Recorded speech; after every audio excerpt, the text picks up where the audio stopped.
Hanapin mo yung S. Oh, very good dyan na. Nahanap yung letter S ah. Dikit mo na. Very good. Lahat nahanap niya. Ay, letter G. G. Oh, very good dyan na. Alam yung letter G ah. Dikit mo doon. Patingin nga, anak. Dikit mo yung letter G.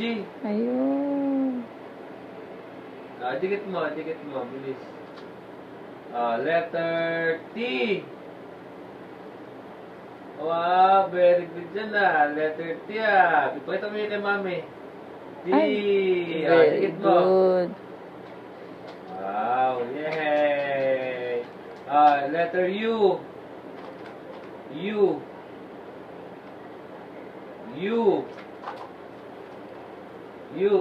Pakita mo kay mami yung letter U. Pakita mo kay mami. Letter U. U. Very good Dikit mo. naman. Galing-galing naman. Dikit mo na. Sab, dikit mo na doon. Bilis. Letter V.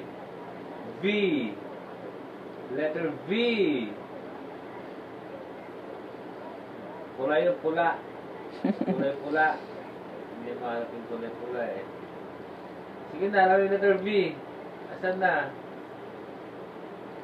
Iba na lang. Hindi mahanap ko si pula din yung ano eh. Wait. Ayun na. Ayun na. Ayaw niya.